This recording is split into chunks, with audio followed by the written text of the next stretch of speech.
Abdallah alimpenda Sandra kwa muda mrefu. Alikuwa yule aliyesikiliza matatizo yake, aliyekuwepo kila alipohitajika. Kwa Abdallah, Sandra alikuwa chaguo la kwanza, sio bahati, nasibu.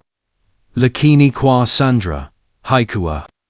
Macho yake yalikuwa boni. Boni alikuwa tofauti, jasiri, mwenye maneno makali na tabasamu lililoficha kuta. Abdallah alimwonya Sandra kwa upole, lakini Sandra aliona wivu, si hofu. Akamchagua Boni bila kusita.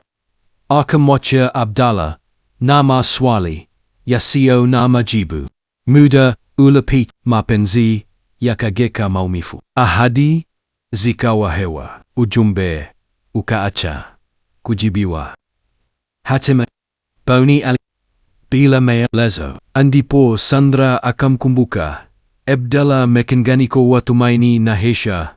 Walikutana kwenye kahawa ile kona ya mtaa. Abdallah alikuwa tayari amekaa akikoroga kahawa ya taratibu. Moyo wake uligonga mara moja, lakini uso wake ulibaki mtulivu.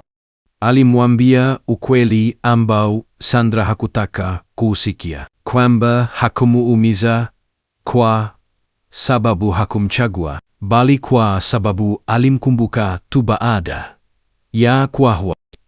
Machozi yakamdondoka Sandra. Akauliza kwa sauti iliyofunjika, Andy? Akachukua koti lake na kutakia mema Sandra, lakini safari hai na hichagua mimi. Akaondoka bila kugeuka nyuma. Baadhi ya fursa hazirudi. Upendo wa kweli haukuwa mahali pa kukimbilia baada ya kuumizwa. Ulikuwa chaguo la kufanywa kwa wakati.